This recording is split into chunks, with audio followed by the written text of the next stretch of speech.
introduce myself formally. But I want to say thank South Coast Health. They were our sponsor for this session. Unfortunately, no one could join us, but they've come in as a strong supporter of the Chamber and of the Taunton community since they opened the urgent care this year. So we're really grateful to them for sponsoring this session. And nothing says holiday spirit like talking about the economy. So if there's a lump of coal in the forecast, I think we all would rather know that it's coming. We're fortunate to have with us today one of the state's leading voices in policy and fiscal analysis. That's Doug Howgate. Unfortunately, Dr. Michael Goodman, he had a family emergency and sends his apologies.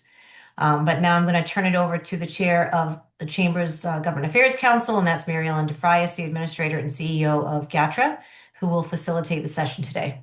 Mary Ellen. Thank you, Chris.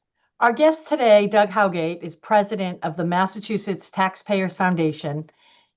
He will provide an in-depth analysis of Massachusetts' current economic conditions and discuss the policy priorities shaping our business community. Following his presentation, there will be time for question and discussion. So, Doug, I'll turn it over to you to start. Great. Well, thanks as always for the invitation. Really appreciate it. And when we talked about doing this with Mike Goodman, we were going to split some presentations. So my presentation is probably a little shorter than I would otherwise normally do. So I don't know if I should apologize for that or say you're welcome for that. But either way, so I'll present for probably 15, 20 minutes or so, and then happy to take any questions. And if folks have questions while I go through, happy to take those as well. So we'll talk a little bit about some work we recently did on competitiveness in Massachusetts. We do an annual competitiveness index, and we released this year's just a couple of months ago. And so there's some interesting things in there that absolutely relate to our economy. And then we'll look at a couple of those metrics as they relate to Taunton and Bristol County. We recently did a similar presentation in the South Coast Chamber, and so we include New Bedford and Fall River as points of comparison as well, just in case folks are curious there. We'll look at the long-term economic outlook, and then I included some slides at the end on unemployment insurance, just to the extent that that's of interest to folks here. Happy to talk about that as well. But again, happy to take questions on whatever topic people want to discuss. So one of the issues that came up, I think, more and more during the pandemic is this idea of competitiveness in Massachusetts. How are we doing? Are we doing enough? And a lot of the conversations around that, I think they pose some really important questions for Massachusetts public policy, but some of them were not particularly constructive because it was kind of oriented around this idea that everything was originated during the pandemic, right? The pandemic had kind of created all these issues. And so we started to put together our competitiveness index, partially to try to level set a little bit about some of those opportunities and challenges Massachusetts has, and to try to make clear that a lot of the challenges we have on the demographic side really predated the pandemic, right? And certainly the pandemic accelerated some domestic outmigration, accelerated some of these other phenomena that matter for maybe downtown Boston not doing as well as it has done previously or other things. But when you look at this, the state's labor force began to decline prior to the pandemic. And as we think about our long-term economy, the size of the labor force is such a key input. And so we need to be honest with ourselves that a lot of these demographic challenges and other challenges, they weren't just created during the pandemic, and they weren't just kind of a blip that was going to return. So that's part of why we started to do our competitiveness snapshot. And then the other part of it is, during a lot of the policy discussions when competitiveness really became the hot button issue a couple of years ago, is this idea of domestic outmigration in Massachusetts, right? The idea that people are leaving Massachusetts. And so this is domestic outmigration data going back 40 some odd years.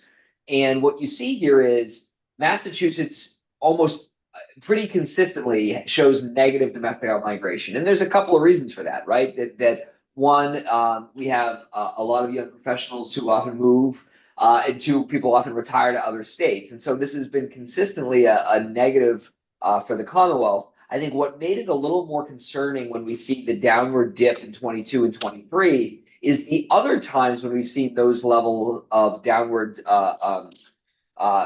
domestic outmigration, it's been during a national recession in which the recession was worse in Massachusetts than it was in other places, right? And so people were leaving to find economic opportunity. And in 2022, 2023, that wasn't really the situation we were in, right? That we were struggling to find people for jobs. There were plenty of jobs here, and yet we still saw these troubling negative trends.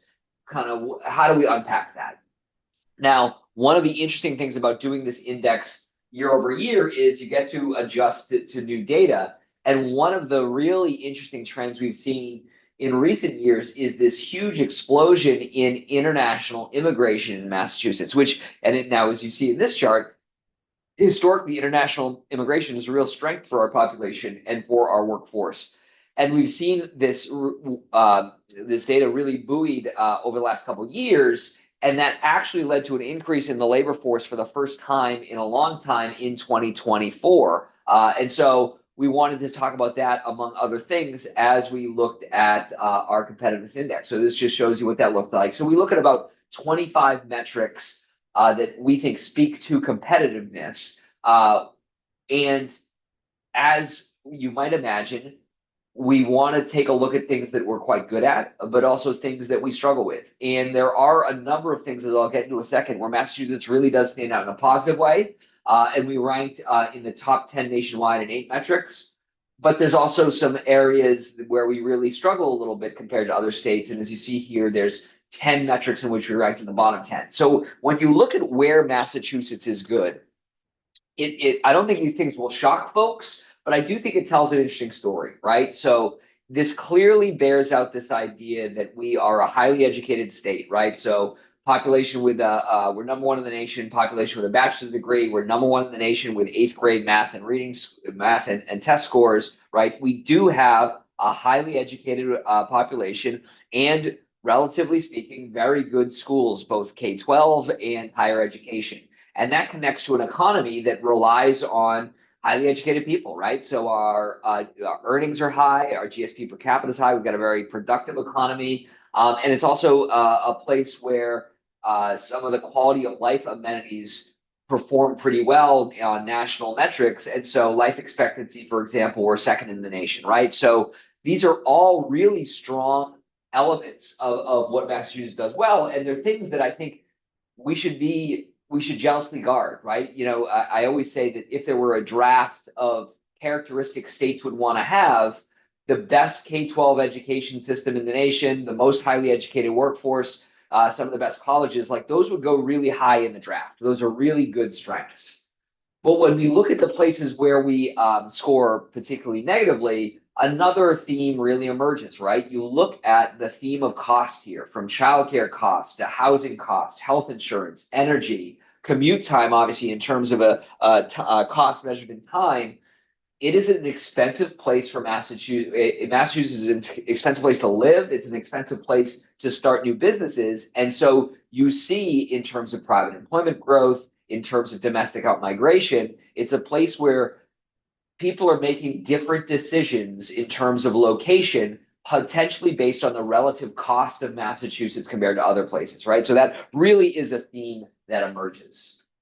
And one of the other things we did this year for the first time was we wanted to combine the data of those 25 metrics with a companion poll. So we worked with the MassInc polling group to ask Massachusetts residents a number of questions about how they perceive Massachusetts. And the good news is, I think people are generally pretty positive about Massachusetts. It's not a place where people are necessarily dying to get out of here. And you see, 19% of folks see Massachusetts as one of the best places to live. Combined with above average, you get to 63% or so. So, relatively positive numbers there. Not quite as strong for one of the best to do business, but generally, again, a positive feeling from those we polled.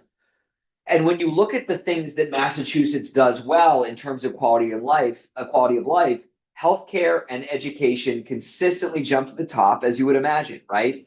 These are elements of what Massachusetts does and elements of our economy that I think people take a great deal of pride in and have a great degree of confidence in the strength of those areas. On the flip side, you look at cost of living generally, and specifically the cost of housing as things that really jump out to folks as one of the worst places in the nation to be here in Massachusetts, right? And so those are things that policymakers want to be very attuned to.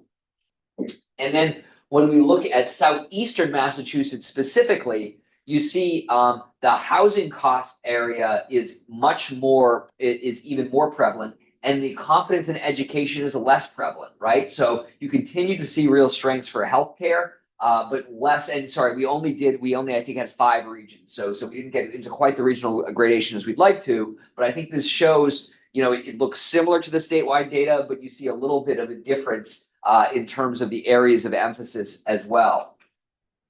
So let's just look at a couple of these competitiveness metrics. As I mentioned before, we'll look at Taunton, Fall River, New Bedford.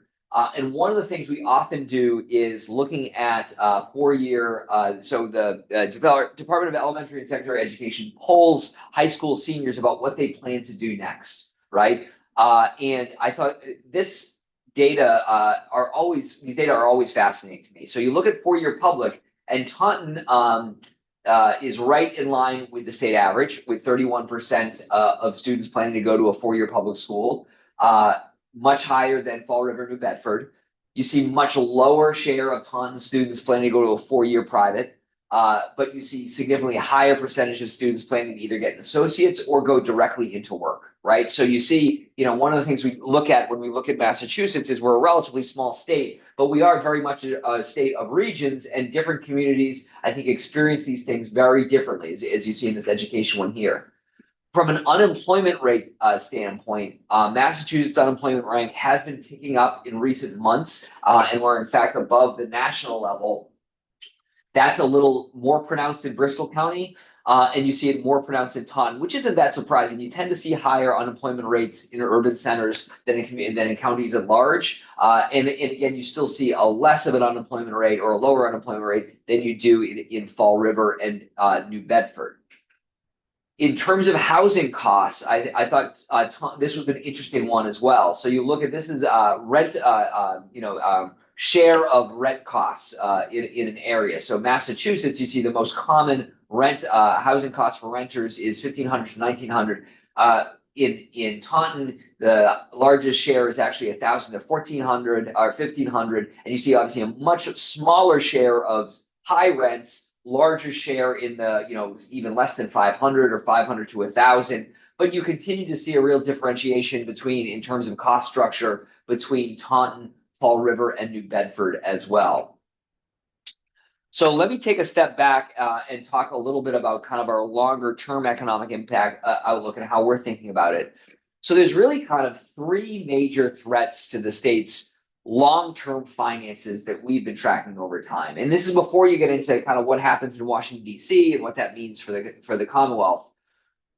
We have seen state tax collections and state revenues continue to grow, but they've been growing at a more muted rate in recent years. And as we see in national economic data, so maybe increasing warning signs of at least the potential that a recession could occur. And if that happens, that has a huge negative impact on the state budget. So that's the number one thing we're watching is those state revenue trends.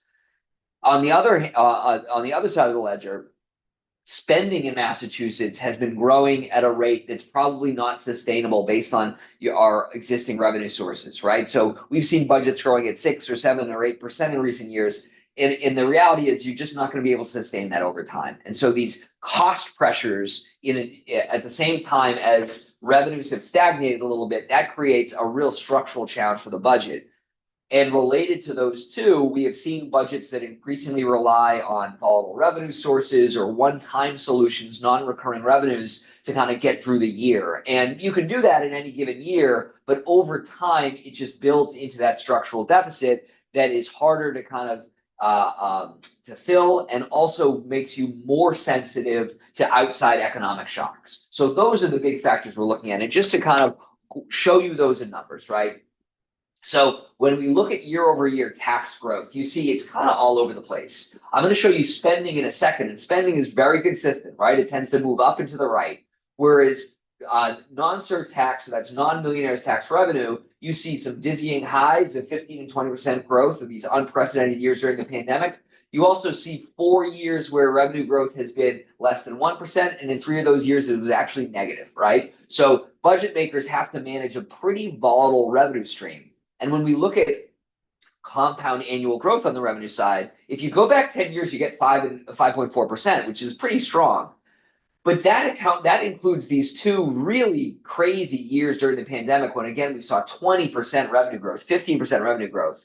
And if you use the 5 years before that and then the years since, you get revenue growth factors of under 5%, and in the most recent years, 2.3%. So much more muted, again, revenue growth factors.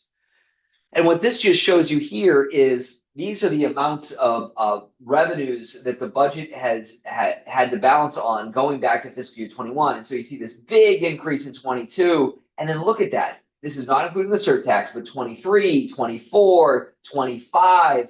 We're still not yet at the level of non-surtax revenue we collected in FY22, right? And that's kind of unheard of.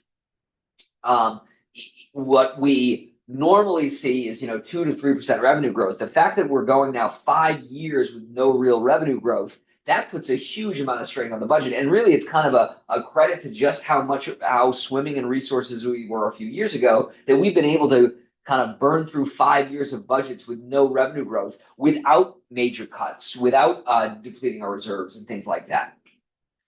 And so this shows you the spending side, right? And what you see here on the spending side is, in recent years, year-over-year growth rates of 6.6%, 9.1%, 6.9%, 5.6%. And so those levels of spending growth, especially compounding over time, really put a lot of strain on the budget. And the point I always make, we present to a lot of different audiences, and a lot of audiences say, well, this means we should raise taxes, right?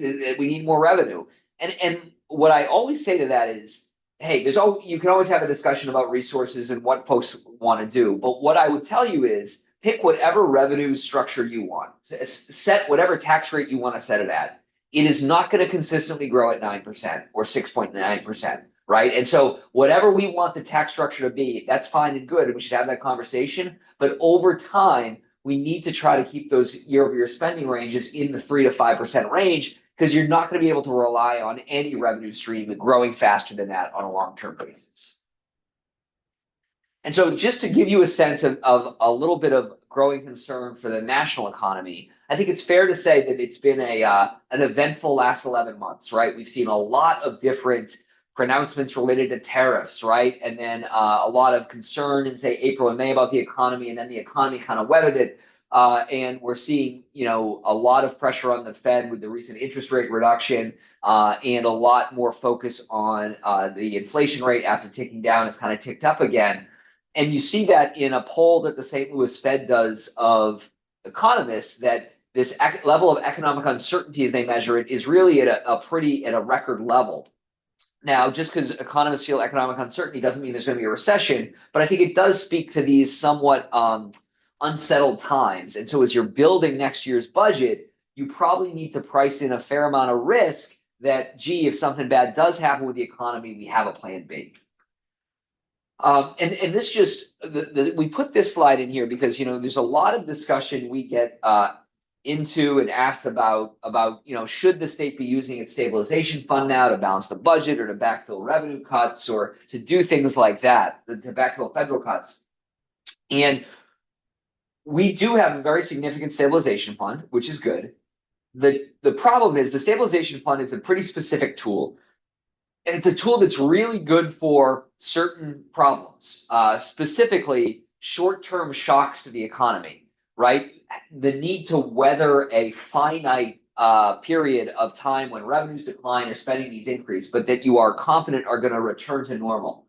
What they are not good at is addressing permanent funding cuts, right? Because the resources by their nature are one time. Once you spend money from the stabilization fund, it's gone. And what this chart shows you here is we really need to make sure that we protect our stabilization fund to guard against a future recession, because we have seen during the Great Recession just how quickly tax collections can turn and how desperate we are for stabilization fund resources during that time, and that the magnitude of those changes can really blow other policy changes out of the water. And what this shows you is if you were to take the revenue losses that we saw, tax revenue losses that we saw just in 1 year in fiscal year 2009, prorate them to today, that degree of revenue loss is like more than 3 times the magnitude of some of the worst Medicaid cuts that Congress was even talking about, that they didn't even end up doing prior to OB3 legislation. So I think it can be easy to lose sight of just how impactful a recession is on state finances, and we need to make sure we're protected for that. So this shows you where tax collections are to date. And really, for the year, we are doing pretty well on it. Well, how do I want to say this? We're doing, I think, better than folks expected in both fiscal year 25. And do I have 26 in here? I do. This is 26. And so through November, tax collections are growing at 4.4%. That's higher than the level of growth they need to meet our budget targets. Now, as you might imagine, the biggest revenue months are April, June, January is a big one. So you don't want to read too much into a strong first 5 months because those are some pretty small revenue months with the exception of September. But you'd rather be ahead of the pace you need to be at than below it. And at least through the first 5 months of the year, we are ahead of pace for collections, and we're ahead of pace for withheld income, non-withheld income, sales tax, and other taxes, though corporate are disappointing compared to those expectations. So I'm just going to finish on unemployment insurance, just to give a little bit of update on that, and then happy to take questions. So as folks know, or may know, the unemployment insurance system really went through quite an ordeal during the pandemic, and we're still seeing the after effects of this. So as you see here, benefits paid by the UI Trust Fund were about 5 times or 4.5 times their standard level in 2020. And what we also see is since that time, benefits are still about more than a third higher than they were prior to the pandemic. So we've seen a real change in benefit payment trends. We're actually putting out a paper next month that gets into the reasons for that. And it's basically that people who are on unemployment insurance are staying on it longer, so they're more likely to exhaust their benefits, and more higher income earners are using the UI system than have done previously. And so this puts a lot of pressure on the state's trust fund. And the other thing that hasn't helped is state projections about where the UI trust fund, which is how we pay for benefits, will be, have been pretty off in recent years, right? So you see here in 2025, our projections for the UI trust fund balance were off by about $700 million, right? And so we have now several times had to scramble in adjusting rates and other things to account for the fact that where we thought the UI trust fund would be was not where it ended up being. And keep in mind, this is in a time when the unemployment rate has been relatively low. And so this idea of the trust fund is not particularly solvent, and benefit payments are well in excess of expectation. That has created a lot of pressure, appropriate pressure for UI reform. And at the same time, we need to pay back the federal government $2.1 billion in federal UI benefits that were misapplied to the state trust fund during the pandemic. And so that adds a further cost on the employer community that we think it's critically important that policymakers come up with a solution to make sure that employers don't have to cover those costs totally. And when you look at how we might be able to reform UI, it's important to note that we are an outlier, right? So we have the highest maximum UI benefit in the state. You look at that benefit amount compared to, it's more than double the national average. We have the highest maximum weekly benefit, and we have the longest maximum benefit duration at 30 weeks. And so those are areas where it's not a question of us changing our system so we look like, Mississippi. We could generate some significant savings in our system to adjust it to look like Connecticut or New York or California.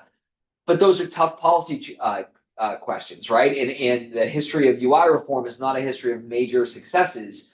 Nevertheless, I think it's something we want to make sure we're focusing on, and we think there is opportunity for reform. When we look at how employers pay, our taxable wage base is a little low in Massachusetts, but our rates are high.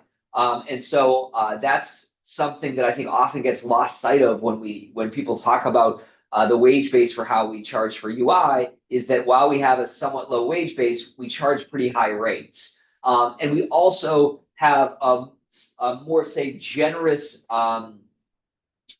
set of policies for how you are eligible for UI. So involuntary separations, and misconduct. These are things that you can still receive UI benefits in Massachusetts, whereas many other states, that's not the case. And so one of the things that has happened in recent years is employers are contributing not just to the UI trust fund, but they're also paying off bonds that were sold during the Baker administration to help us repay federal loans from the UI trust fund. But this just shows you, this chart, what the projected employer contributions for UI are going to be over the next 3 or 4 years. And look at that. It's about a $1.2 billion increase in expected payments from employers. That's huge, right? And so when you think about those cost dynamics we already talked about, that's not going to help, right? That's not going to help those underlying cost structures. And so when we think about UI reform, what do we think about? We think about the fact that employers have been asked to do quite a bit in terms of repaying federal loans and now repaying misapplied federal resources from the pandemic. Our benefit rates on benefit amounts are higher than we expected and not particularly sustainable. And we have the ability, we think, to rejigger our system in a way that maintains very generous benefits, but does it at a lesser cost. So this is something that we certainly are focused on over the course of the next year. And I think that's it. So happy to take any questions. And sorry, I know I speak very quickly. Hopefully I didn't talk too quickly there. No problem. Chris, do we have any questions that you see, or should I start with mine? You can go ahead and start with yours, and we'll see if we get any. Again, Okay. you can put it in the chat or use the raise your hand button or just wave your hand. So Doug, obviously, you heard I'm in transportation, so I care very much about the Fair Share Amendment. And while I appreciate the conservatism in the first couple of years of trying to guess what we were going to bring in to have to spend, it's consistently been you've undergauged that number. Yeah. How are you feeling now that you've had a few years of seeing this tax applied, and it appears that millionaires are not fleeing the state in large numbers? How comfortable are you feeling when we do revenue consensus this year that we can stick the landing on fair share?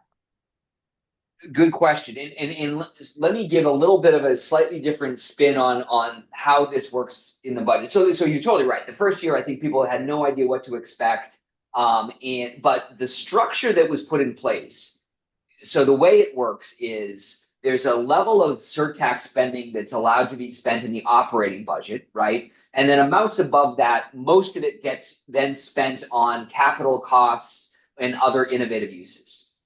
And so, especially in the transportation sector, keeping a meaningful gap between the operating and the capital and the actual is important, because the extent to which more operating funds are going to be spent from surtax, it's going to skew more heavily towards K-12. So to put this in perspective, education sector more broadly. So in the budget, we spend, say, 20% of the budget, right? So $12 billion or so, maybe a little more on education.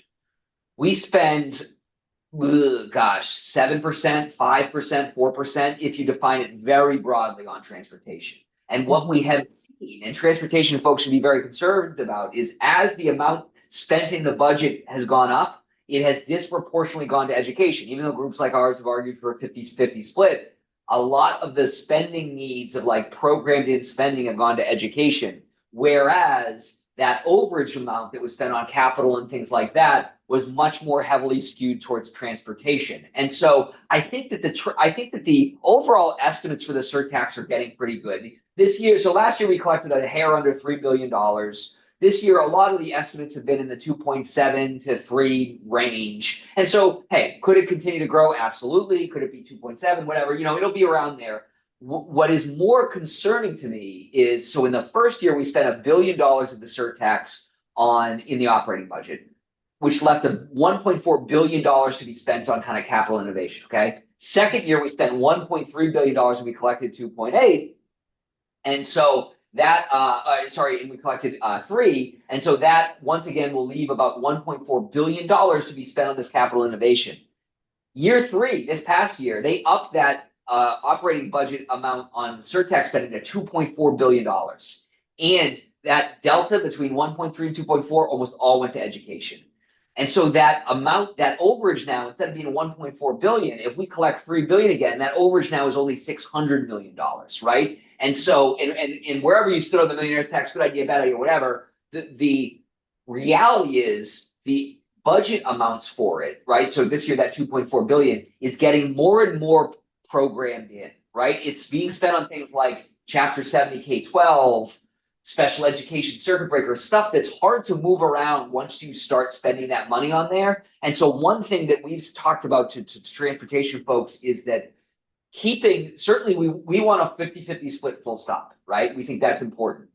But making sure there continues to be significant resources outside of the operating budget to go to transportation, I think, is really important. And this was the first year they really kind of moved away from that. I don't think that was done to spite transportation, or I think it was just done to kind of make the numbers work. But it's going to have some real implications, not in this year's supplemental budget for transportation, but for next year. And then the second thing I would say is, now, also probably implicit in your point is like, there is a lot of operating that you can spend on transportation too, without a doubt. Like there absolutely is. And so this isn't my comments are not to say that there is an operating need. It's just when you look at kind of the tail of the tape of where the spending pressures are going to be. Chapter 70, right? So that's the school spending formula. It runs by a formula that has been, that the courts have ruled we need to live up to. And so when we run that formula says it's going to cost $400 million more this year, basically the appropriation goes up $400 million. And one of the challenges that transportation has is RTA funding, additional subsidy for the MBTA, MassDOT subsidies. They aren't run according to a court-ordered formula that says, okay, this last year it was $367 million for RTAs. This year it has to be 445. And so you operate at a little bit of a disadvantage compared to some of those education programs where like it's a little set it and forget it, where the money automatically goes there. Sorry, that was a very long-winded answer to that question.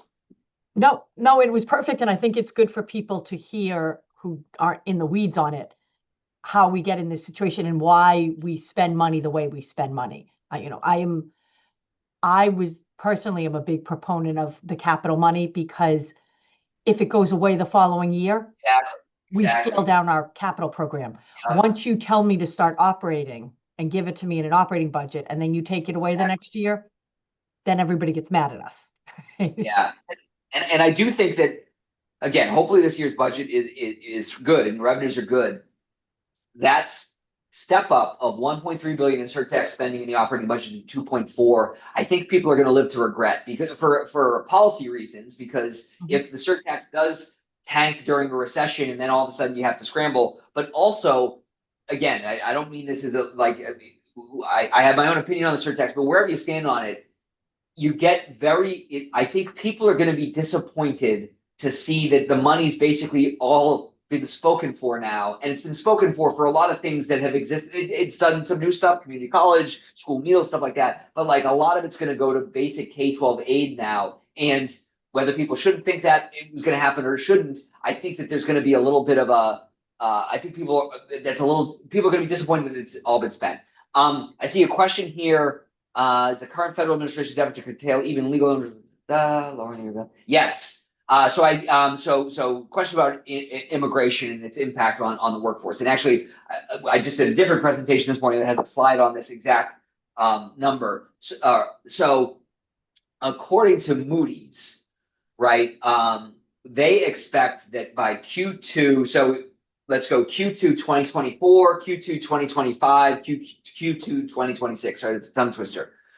Between 2024 and 2025, immigration in Massachusetts halved, okay? And they expect it to halve again into 2026 and then decline from there. Now, Moody's super smart people, their projections going to be wrong, but it's fair to say we are going to see levels of immigration decline.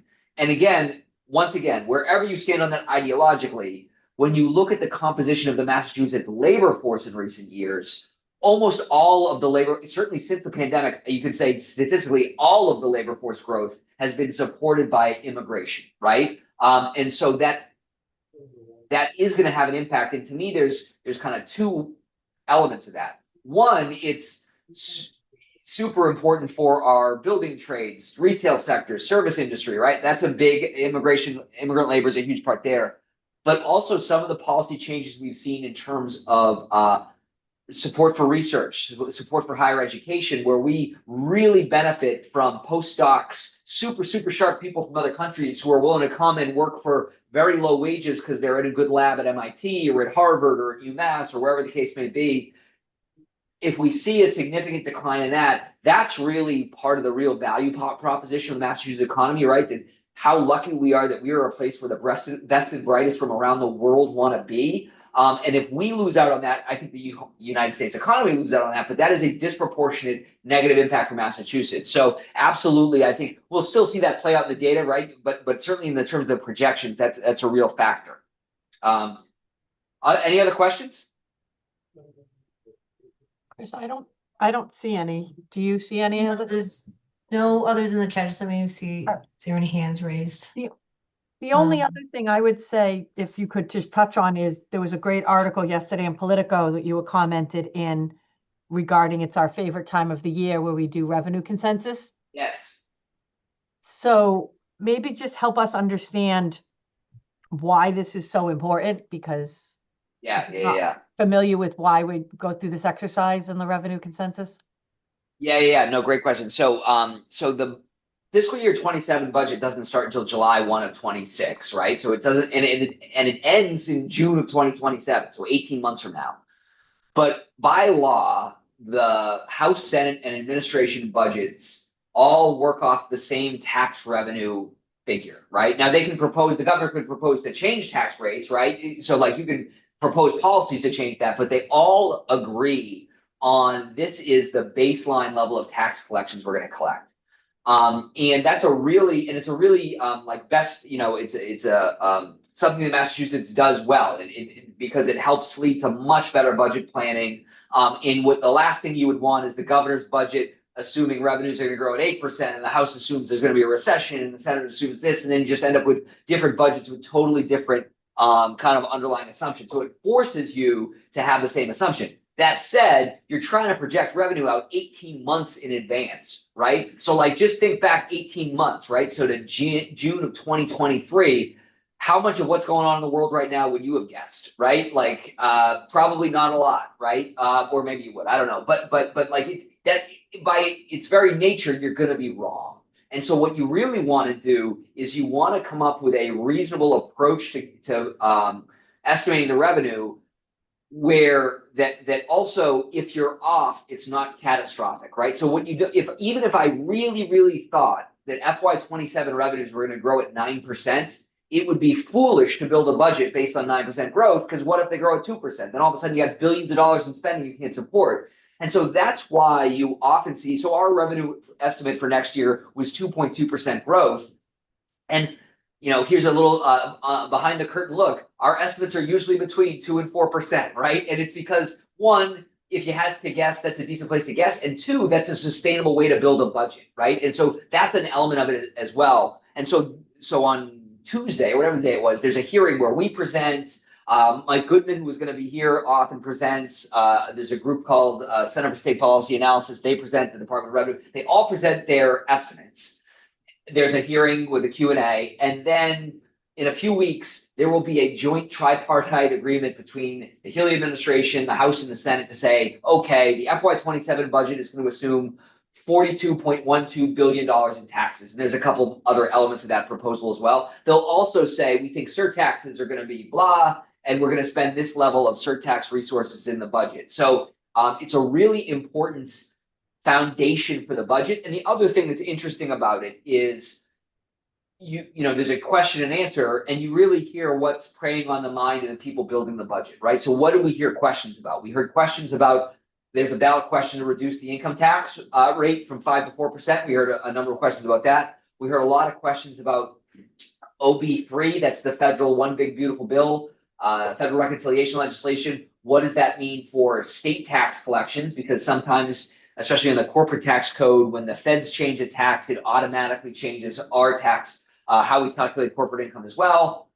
That same bill made some major healthcare policy changes that are going to have huge impacts. So those were some of the themes we heard about budget challenges that I think that the budget makers are really thinking about heading into next year. So that's what that process is, and it's really that it kicks off next year's budget process. Perfect. Thank you so And much. yes, we will provide you with copies of the slides. I saw that question as well. Thanks, Doug. I appreciate that. One last question, just from your perspective, we have a number of folks on the call from nonprofit organizations and small business and some banks. So covering those three, what would you say for each of those? Maybe it's the same answer, but that they should be paying kind of the closest attention to in the next year. Yeah, so I think the governor's budget is, sometimes people kind of deride any governor's budget because they say, oh, it's only the House and the Senate budget that matter and no one pays attention to the governor's budget. And that's really not true in Massachusetts. The governor's budget is hugely important for kind of setting the parameters that the House and Senate are going to fit their budgets within as well, right? You very rarely see a House or Senate budget that throws out the governor's underlying fiscal assumptions and does. I don't know that I've ever seen it, in all honesty. And so if the governor's budget is proposing, increased use of reserves or major budget cuts or, new revenues, those are going to be the things that the House and Senate are reacting to. And so make sure you're really attuned to, I think, what we see from the governor's budget. And that's also going to be an indication of their level of fiscal concern heading into 2027. And I think it's going to be a somewhat challenging year. From the nonprofit side, I think the fallout so one of the things that we've really been focusing on is trying to manage mass health costs, right? So that's the state's Medicaid program. In the fiscal year 26 budget, Medicaid costs were growing by 10%. And the reality is, when the Medicaid budget grows at 10%, it gets cross-subsidized by less spending in every other area of the budget, right? That's just how the numbers work. And so if we're not able to get Medicaid costs under control, it's going to act as a vice on other areas of the budget. Now, that said, nonprofits also are contracted with the Medicaid program, know that there's going to be a lot of attention paid to trying to manage Medicaid costs. I don't think that'll mean there'll be a year-over-year reduction in spending. It'll still grow, but 10% is not going to be sustainable. And then for people in the financial sector, we saw last year a few revenue proposals and other proposals that related to security corporations and things like that I think were very negative, would have impacted our especially community banks very negatively. I don't think you'll see those specific proposals this year. However, as the administration thinks about ways we might want to decouple from federal tax changes, especially on the corporate side, that can often open the door to other revenue conversations, right? Other tax changes people want to do. And so it's important for folks to really be focused on what is out there and how any revenue discussion is going, because it's easy for new ideas to get thrown in there that may have a real negative impact on especially community banks. So those would be a couple things that I identify. Great. Appreciate that. I don't think there are any other questions from the group. So I just want to thank Doug. Certainly thank you for taking the time to be with us today. Thank you, Mary Ellen, for facilitating. Thanks to all of the folks on the call, and wishing you all happy holidays, Merry Christmas, and Happy New Year. And hopefully that lump of coal is, not going to be in the stocking anytime soon. Yeah, thank you so much. Appreciate it, and happy holidays, everyone. Thanks, Doug. Take care. Chris, will we get a copy of the slideshow? Yeah, he did say yes. So Okay, I'll be great. waiting. He'll send it, and then I'll send it along. Okay, thank you very much. Okay, Happy you're holidays. welcome. Thank you. Thanks. Take care.